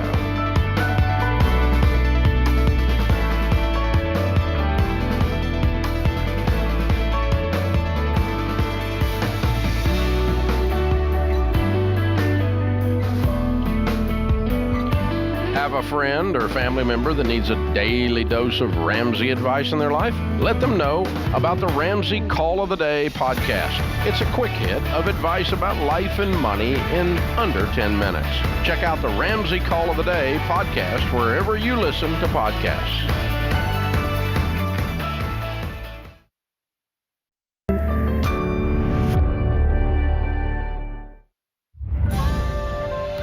This is The Ramsey Show.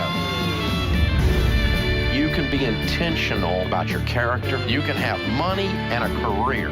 You are the hero in your story.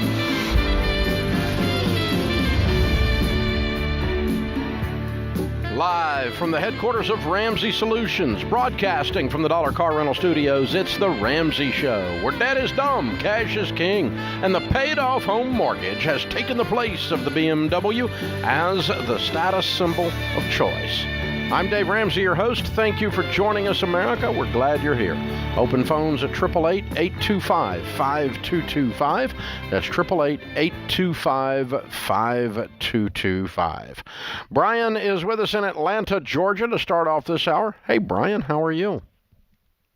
Doing well. How about you, Dave? Better than I deserve. What's up? Perfect. Okay, so just a short background. I've come from a poor family, poor mindset, financially and everything. And as I've gotten older, I have, I didn't follow in those footsteps. I'm debt free. married, and, you know, I like to maintain healthy boundaries, and I'm a small business owner, and my income has risen drastically over, you know, the past few years. Congratulations. And my What do you make? Well, right now we're about around $25,000 a month. Good for you, man. Well done. Yeah. So, and my family, on the other hand, you know, they still do their thing, and my wife, her family's not, you know, they do well, so they're not like this either. So we don't get it from both sides. But I guess what I'm asking is, what is when you're starting to come in, like, I feel weird just even saying that, just because how I was raised. And I want to make sure that we are I don't mind helping my family, but whenever they smell like, I don't know, like I just bought a house almost in cash, like we're going to pay it off in like a year. But they have like controversy, they have emergencies, and, you know, like they make decisions that cause them to be where they're at. Mm-hmm. And I don't like to enable them. Mm-hmm. And so they like to put me on guilt trips and things like that. And, mm-hmm. you know, especially since I've been married, you know, if money's involved, you know, I tell them that, well, my wife has to be involved in these conversations, and mm-hmm. you're going to ask me for money. And then, you know, I don't really care for that because they don't practice boundaries. Mm-hmm. So, okay. So who's asked you for money? I mean, my mother does on a very regular basis, and is she single? She's single. She's on disability, but she's allowed to work 20 hours a week, mm-hmm. and that's where I encourage her. What I encourage her to do. Mm-hmm. And if you do, and how much money have you given her? Well, Dave, I haven't given her money in several years. When I was younger, in my teens and early 20s, I'm 34 now. I used to give her money all the time. To the point so where, when you stopped giving her money, it was how long ago?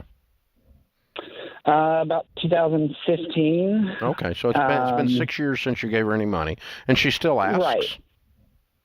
She'll still ask. Oh, my mother's very relentless with things. And then recently, my brother has come into some hard times, and he'll ask. And, you know, we've given him small amounts, but, you know, again, discuss with my wife because. What's a small amount? Like $400, $1,000. Okay, and so what prompted this call? Who asked you recently? Well, my mom is trying to move back to this area where I'm from, and she's done everything but like throw a fit over the fact that I won't like pay for her move and get her here. You know what I mean? Just make it happen for her. And the thing is I've given her money in the past, and she's, you know, I've put her in a house before, and she literally burnt it to the ground. You know, years ago. And so like I think she's healthier now in terms of like her addictions are no longer in control of her life. But I definitely don't want to. Okay, let's stop. Let's stop a minute. All right, what I'm going to do when we hang up, I'm going to send you a copy of my friend Dr. Henry Cloud's book, Boundaries. It is the absolute Bible on this issue. It is the best book, and he sold 10 million copies, and I love my copy. It has helped me with so many things over the last 20 years. And so you want to read that book because you're going to read the first chapter and just be laughing out loud and go, how did this guy know? Because he's going to read your mail. Okay. So what this teaches you is this, that you are not under a moral obligation to give anyone money except your own spouse and children who are minors that live in your home. You're supposed to take care of them. But your brother and your mother, you are not under a moral obligation just because you have the same blood that they have. Okay? Yeah. Period. Okay. And no matter how big a fit they throw, or no matter what. So now once we've removed that you're not under obligation, then you say, okay, under what circumstances would I want to be generous? Right?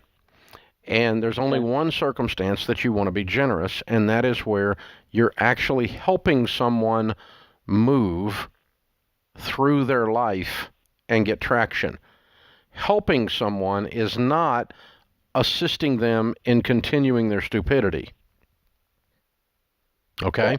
So buying a drunk a drink is enabling, it's not helping. Now, the drunk may throw a fit and say, you won't buy me my alcohol, and if you were a good son, you'd buy me my alcohol, right? And they may say all of that, but that doesn't make any of that true. Agreed? Agree. Just because they say it doesn't make it true.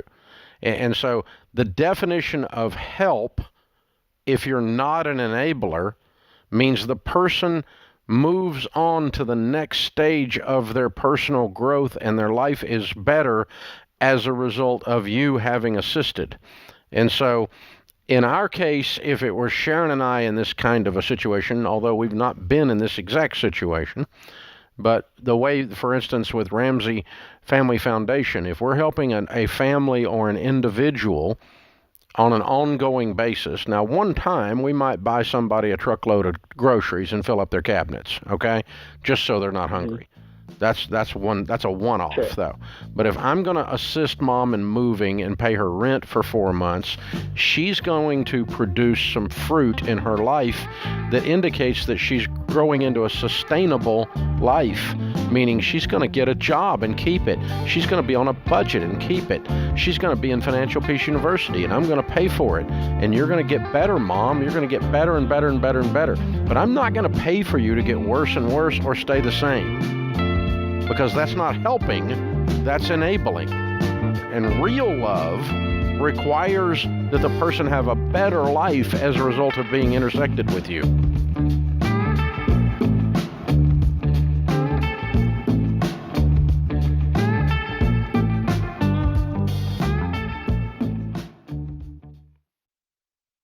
If you're considering a career in technology, I recommend Bethel Tech, and I'm not alone. Here's what Brendan said. Before Bethel Tech, I was driving Uber. Within 4 months of graduating, I got a job paying $60,000. About 2 years after that, I got a remote job that pays me $130,000, all thanks to what I learned at Bethel Tech. You could be next. Get started today at BethelTech.net and get $1,000 to $2,500 off of your tuition. Again, it's BethelTech.net/Ken Coleman.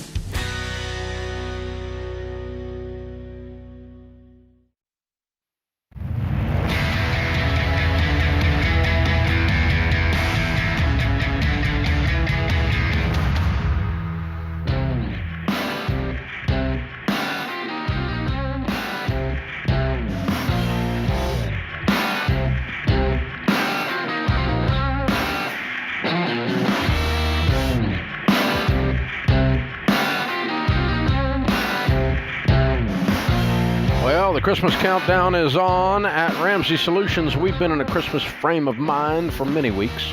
We're having a great time handing out free cash as part of our Christmas cash giveaway, because if you didn't know, giving is the most fun you'll ever have with money. Every year we celebrate Christmas with our Ramsey Show listeners with an awesome tradition, our Ramsey Christmas Cash Giveaway. This year, we're giving away around $500 every week. We've already started that. And a grand prize of $5,000. And you can enter to win every day to increase your chances of winning. No purchase necessary. RamseySolutions.com/giveaway. And look, we know you're planning to do a lot of giving, and that's why our team is extending our biggest Cyber Monday sale ever, where you can get up to 79% off. It's the perfect time, perfect price to get kids gifts like the Adventure Pack, our popular starter envelope system, Ken Coleman's career assessment. These are the lowest prices of the year. Get gifts your family and friends and maybe yourself, and you can save up to around 80% off. It's pretty cool. Shop our biggest Cyber Monday sale yet online store, RamseySolutions.com. Heather's in Chattanooga. Hi, Heather. Welcome to the Ramsey Show. Hi. Hey, what's up? A lot, actually. I have a couple questions. Just trying to make it as quick as I can. My first, I'm a little bit nervous because it's the first time I've ever called in. That's so okay. Bear with me. We've never lost a patient. You'll be okay. Okay. Well, the reason I'm calling is my husband and I are in the process of, or have been in the process of building a custom home. And we hired a really bad contractor, and the reason being is because our contractor wants us to fire him when our house is about 90% complete, and it's been 2 years and 8 months, and we still have not closed on this house. And when he gave us the price, we signed a contract, and on the contract, the price he gave us to build, it's around a 3,100 square foot home. And the price he gave us was $415,000 to build it, and now we're looking at $625,000. I'm sorry. I thought you had. Do you have a contract at $415,000? Yes, and the start date was August. On the contract, it states August of 2019, and it was supposed to be completed in April of 2020. And here we are, and we still have not closed. And we should have. Do you own the? Have you given this guy money? No. Okay. And in the contract, it stated that he. Do you own the lot? That he gets. Yes, we do. We paid cash. We paid roughly around $32,000 for the lot. So yes, we did pay for the lot. And in the contract, it states that he would get $60,000, and we have not paid him a penny on that. But the problem we're having is we've been paying a construction loan from the beginning, obviously, and right now we're paying roughly around $2,800 a month on top of having to pay rent for a townhouse that we've lived in. So what have you done in the past 10 months about this? Because this has been going on a long time. Right. We contacted an attorney, and he basically told us that we need to try to close. We're kind of too far into it. We need to close, and we can't close because the fact that we have no more money. We can't continue paying this construction loan. And the reason why we found out through his so-called workers. You have a construction loan? Yes, we have a construction loan. So did you give him money out of the construction loan? No. We have a lender. Yeah, and where did the money go from the construction loan? We pay a monthly payment towards our construction loan every month. But you don't. Is the loan the loan's not been dispersed at all? You shouldn't be paying interest on a construction loan unless the money's been paid out to someone. Have you been paying bills on this house? Yes. So what we do is what he does is he'll give us an invoice. Yeah. And then we pay. Okay, so you're doing a cost plus. You're doing a cost plus arrangement with him, where you're paying him a fee for his building services, and you pay all the expenses of the actual materials and labor. Yes. Yes. And you paid for all of that up to now. Yes. Okay. And why have you not just run him off and closed it then? Well, you already own the house, you own the lot, and you're already in debt up to your eyeballs. Why not just turn it into a mortgage and call it a day? We can't close on the house though. We went to because the problem is because we still have electrical. The electrical still needs to be finished, the plumbing and all that. That's why we're not able to close on the house, because he wants to try to fire us. Or I'm sorry, he wants us to fire him because he doesn't want to come in and finish the work. And so now so have you paid for work that has not been done? Have we paid for work that has not been done? Yeah, I mean, how do you owe more on this construction loan if the plumbing has not been done? Why did you pay plumbing that hasn't been done? We paid the first portion of the plumbing. Okay, what's the balance on the construction loan today? Right now, it's roughly around $118,000. Okay, on a house that you were supposed to get for $400,000. So are you 50%? Are you 50% complete? We're 90% complete. Wow. But we run into problems where, for example, the people that he's hired to come in, his so-called crew that he just gets wherever, he doesn't come in and check their work, and so we've had issues where our floor has buckled because there was water damage under our house due to him not waterproofing around the perimeter of our home. And so we had to stop and do that. And so us trying to contact if you these fire people to him, get them what will out. it take to finish this deal? Well, that's my question with you is No, with the how much bank, money because will it take to get the house done? a little over $100,000. Oh, so you're not even half done. You're not 90% done. Right. Well, no, because the bank came out to see, and they're saying that we're 90% complete. That's what they're saying. Well, because, but you're not 90% complete if you need 100,000. So somebody's wrong. the 100,000 is because they have to do the rough ends, I guess. Is that what the rough ends where they come in and they finish out the electrical? And that's the thing is we're not able to finish out. But you haven't drawn you haven't drawn but half of your construction loan. You should have more to draw on this construction loan, right? More to draw from the construction loan? So the total construction loan should have been $250,000, $300,000 on this deal. And it's only $150,000 so far that you've drawn against it, because that's what your balance is, right? Well, when we met with the bank towards the middle of it, when we found out he basically underbid everything when it comes to electrical and plumbing. So when they came out to actually do the work, it was more than what he bid us for. Like, for example, with the brick and the block. But you only owe $150,000 on the construction loan.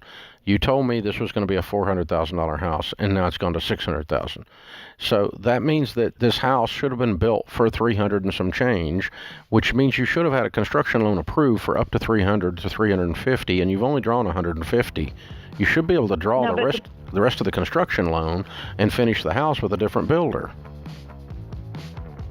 Right, but we were too far into that because he had already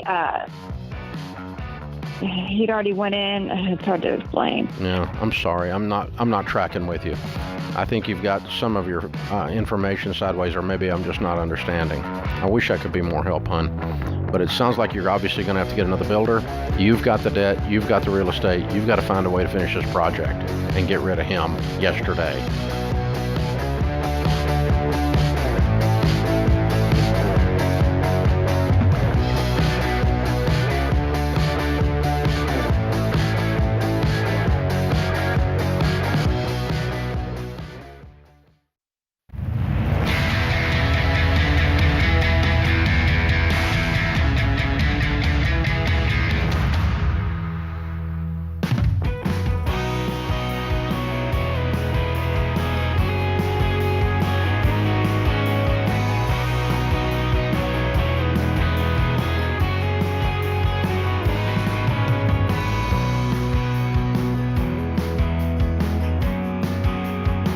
In the lobby of Ramsey Solutions on the debt-free stage, Derek and Lauren are with us. Hey, guys, how are you? Good. Hey, how are you? Welcome. Where do you guys live? We live in Valdez, North Carolina, which is near Morganton. Morganton, North Carolina. Perfect. Good to have you guys. Yes, sir. Welcome to Nashville. And here to do a debt-free scream. How much have you paid off? $92,000 in 4 very long years. Yeah. Okay. Works for me. And what was your range of income during those 4 very long years? Probably about 50 to 60, somewhere around there. Yeah. I'm a teacher, and she was a teacher assistant at one time, and then changed jobs to working from home. Okay. Yeah. Cool. What kind of debt was the $92,000? It was half student loans and half credit cards. Okay. About split down the middle. Just right there. $46,000 each. Okay. Yep. Cool. So why were the 4 years long? What happened? Gosh. I don't know. Just kids move. Grind out. Yeah. Yeah, and on a teacher's salary. You're not bringing in a ton of income, and it was just you just had to put your head down and persevere. I think that was the toughest part of just getting started and finishing it. Yeah. What got you started? Her, actually. Well, I originally in 2004 we got married, and I bought the original Total Money Makeover book from you, and we tried it and didn't follow through. And then probably about 4 or 5 years ago, she was like, "Hey, we need to get into financial peace." She listened to your show every day, working from home, so that helped. Yeah, and I was like, "That's what I want. That's what I want for Christmas." And so we took it like the next February, and I dragged him until about the second class, and he's like, "All right, this is awesome. We can do this." Because I'm the spender, she's the saver, so and I didn't realize that at the time, but financial peace helped to bring that out. So totally, and get it under control. Absolutely, because we have a common goal that's bigger than whatever I want to buy today. Yes, sir. Yeah. Way to go, guys. All right. Thank you. So the original Total Money Makeover book, and then the podcast, and then Financial Peace University is a Christmas present. Yes, you going 4 years ago. That is correct. Very good. Correct. Very good. Good for you guys. Well done. Okay, so you're scratching and clawing and fighting your way through. How many kids you got? We have 2. They're Two here kids? with us today. Okay, good. They're going to do the scream with us. Did they survive? They did. Barely. No, they're healthy. Yeah, and it was funny, the kids were home doing virtual school, and I would listen to the podcast, and the debt-free screams was definitely what kind of kept me going and encouraging. And our son, he'd be like, "Oh, that was lame," and he would rate the other people's debt-free screams. Oh. So he's like, "Mommy, when we go, we need to bring it. We got to have a 10. Yeah. Got to have a 10 on a scale of 1 to 10. Yeah, that's right. That is right. Good, good. Well, we'll rate you when you're done. Good job, you guys. Well, this is a long slog. Congratulations. How do you stay with it for 4 years? Well, really, I think kind of the motivation was just the goal of checking things off list and paying one credit card off and then paying one debt off. And we had like a little debt thermometer on the fridge, and we, eating dinners, you saw it every day. But, I think that helped us just to stay focused on it. And after so long, it just became habit. Like, it was honestly, towards the end, fun to do bills because it didn't take an hour and a half. It only took half an hour. And you're just seeing, things that got marked off. Like, it kind of became a game towards the end. Yeah. It was enjoyable. That's cool. Yeah. That's cool. Very cool. Well, you guys gutted it out. That's a long run. Well done. Very well done. What do you tell people the key to getting out of debt is? Get started, but you also just do it. You also have to have the accountability. Like, she was my accountability partner. Like, if I'm the spender and she's the saver, doing the envelopes really helped. And instead of as a restriction, it was, your ultimate goal is to get out of debt, and that was the kind of the motivation. But I coach football too, so we teach kids to be disciplined, and I wasn't very disciplined, so I had to have my coach keep me in line and keep me accountable, and that I think helped motivate me to stick with it, but also to do right for her. This partnership and making sure that I'm supporting her, so it was a teamwork thing. Yeah, that's a big deal. Very well done. When you're going to Financial Peace University, she drags you in there and wanted it for a Christmas present, took 2 classes. What happened inside your mind, do you think, Derek, in that second class or around that second class that you went, okay, wait a minute, we're doing this? I mean, you flipped. Right. Well, I think just, you, as a coach, you tell the kids, leave a legacy, and I don't want to leave a legacy of debt and us struggling and us constantly being restricted and not being able to, the freedom, I guess you would say in part with that. But what happened in that class? What did you see that said, I can do this, or we got to do this, or what was it? I remember part of it. I think it's at the end of the first class, everyone totals up their total debt and kind of sends it in. And there were 6 other families, but we were over half the debt of the total debt. Yeah. It's like, oh my word. It was embarrassing. This is awful. So I guess out of embarrassment, it's like, oh man, we can't do this anymore. It was bad. So, yeah. We're the whole problem. That's right. Yeah. So I guess the embarrassment factor. Okay, that'll do it. It did. That'll move your butt. I got it. Yes, sir. Very cool. All right. Well, let's bring the kiddos in. Tell me their names and ages. All right. We have Landon. He is 12. And our daughter Emery, and she's 14. All right. Very cool. Good. Well, we've got a copy of Baby Steps Millionaires for you, an early release copy. It comes out in January, but we're going to give you one today. Thank you. Because that's definitely the next chapter in your story, to go on and become Baby Steps Millionaires. You're on your way. You get the hard part out of the way. Yes, sir. This is the hard part. The wealth building is easy from here. And we'll give you a copy of the Total Money Makeover as well. You can give it away, pay it forward, get somebody moving this Christmas, and this will be the year that they get their journey started because of you guys. So, well done. So proud of y'all, heroes. Thank you. Thank you. Well done. What was who were your biggest cheerleaders outside of your family? Like our class? Yeah. Our PE class? Financial peace class, just having the in-person accountability and people to answer to. And we had a few people in class that had been through it already. The kids were gone, and now it's like, how do they do the investing side? So. And telling our parents to, just encouraging us along the way. And they helped us out too. So that always helps, have family support. Oh, yeah. Cook a meal, if nothing else. Oh, my gosh, it's wonderful. Yeah. Sunday afternoon after church, go to Mama's house. There you go. I'm in. I think I'm going with you next time. I bet that's some good cooking right there. Yes, sir. All right. Good stuff. All right. From Morganton, North Carolina, Derek and Lauren and the kids Emery and Landon. $92,000 paid off in 4 years, making $50,000 to $60,000. Count it down. Let's hear a debt-free scream. In 1, 2, 3. We're debt free!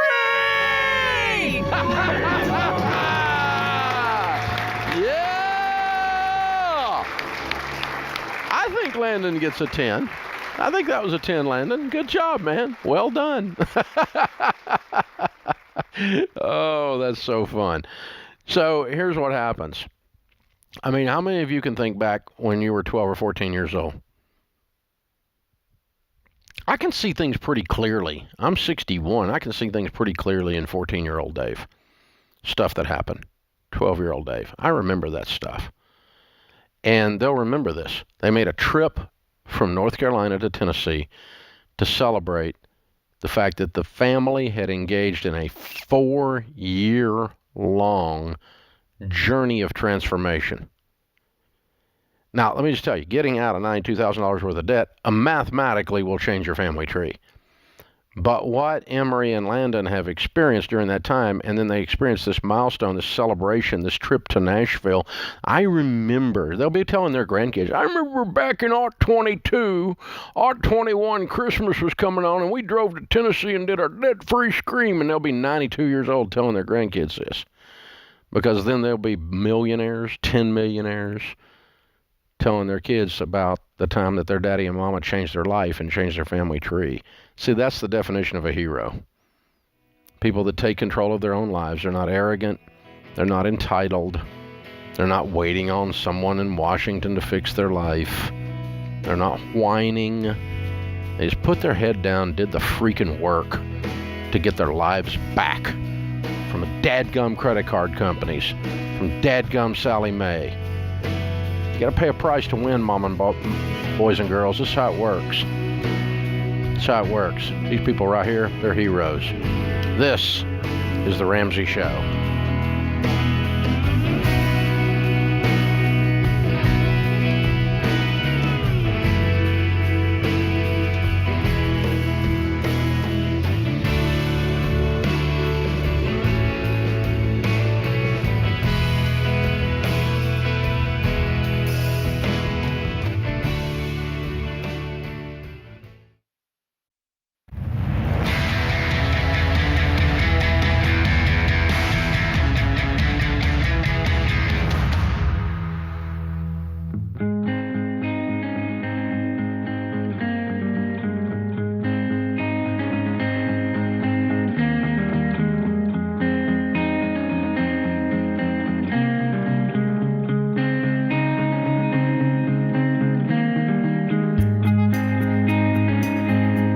Our scripture of the day, Isaiah 40:8. The grass withers, the flower fades, but the word of our God stands forever. President John F. Kennedy said, I would rather be accused of breaking precedents than breaking promises. Andrew is with us. Andrew is in Wilmington, North Carolina. I'm sorry. Hi, Andrew. How are you? I'm great. How are you doing? Better than I deserve. What's up? You said you've never lost a patient. I'm a pretty good runner, and literally it's about to jump out of my chest, so I might be the first one to drop.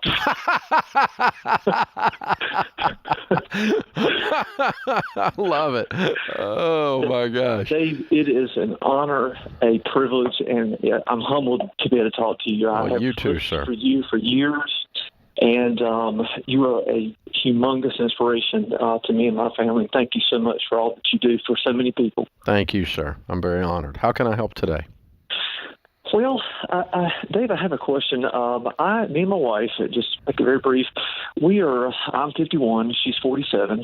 We have a net worth of between 1.4 and $1.5 million. We don't have any debt. Way to go. Yes, sir. And we have one child that's in high school in the 9th grade. We have one child that's in 6th grade. We've got two 529s for about $85,000 a piece in them. That's part of the 1.4 to 1.5. Wonderful. And my wife makes 75. I make about 105. And I have a dream car out there, and it may not be today, but in the next year or two, it's a Acura TLX Type S. It's about $55,000. I just came out with it in July. And I've always thought, that's a lot of money. But we have been very blessed and have been financially responsible. If I went out there tomorrow and bought that car, would that be a mistake? No. If I had the money, No. It would not be a mistake. It would be why you've done everything you've done to get to this point. One of the reasons. It's not the only why. I mean, a car is not your why, but I mean, it's. Yes, sir. So here's the rules that I look at, okay? And you said you've been listening a long time. You probably heard me say these things, but we'll just reiterate them for the rest of the audience. We tell folks not to buy a brand new vehicle unless you've got a net worth of $1 million, simply because brand new cars go down in value very rapidly, and in order to absorb the loss of money, you need to have a lot of money. Sure. Yes, That's what it comes down to. And so for someone that has $1.5 million to lose $50,000 is not backbreaking. For someone that has $50,000 to lose $50,000 is backbreaking. And the number of people that have a negative net worth that go buy a brand new $55,000 car on car payments, you and I both know them all the time, and then they wonder why they're broke. Because they've got, they've got more than their entire net worth tied up in things that are going down in value. In your case, number one, you've got the ability to absorb the loss in value that this car, all cars, will have, so you can afford a new car. You can afford that. And it's not dumb. It's not out of control. Now, if you were going to buy a $500,000 car, I would question you on it. Because that would be a third, then a third of your net worth tied up in something that's going down in value. And $500,000 cars go down in value too. So, and they're out there, they're around. You can find them. But that's the thing. The second thing I look at, in addition to have you built amassed over $1 million in order to buy a brand new car, is anything I'm purchasing, and I always coach high net worth people on this, and Sharon and I use the same rule, is to look at ratios. And the ratio is, okay, a $50,000 car for you is about 3% of your net worth. And so it's like someone that has a $100,000 net worth buying a $3,000 car. Same ratio. Right. It's not, that doesn't sound unwise to me. If you have $100,000 and you spent $3,000 on a car, that would not be unwise. Right. Right. And if you did it again in 6 more months, it wouldn't be unwise because the ratio tells us that it's an unimportant amount of money. It doesn't change your life. You could put $55,000 in the fire pit in your backyard, gather up some lawn chairs and burn it, and it wouldn't change your life other than you'd have an emotional heart attack. But I mean, the mathematics are your life would not even change 1 ounce. Right. Well, how do I guess the big thing is too, and I love what you say about looking from the menu to the left to the right. Dave, I'm one of these people who get hamburger in the store and get it ground up and put it in packages just to save it because you can get more in a bulk. And my habits haven't changed. My income, me and my wife, again, have been very, very blessed.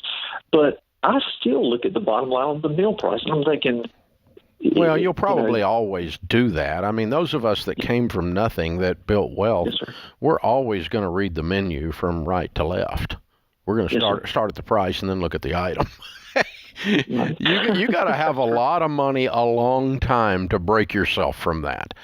But what you do want to do is you want to practice the muscle.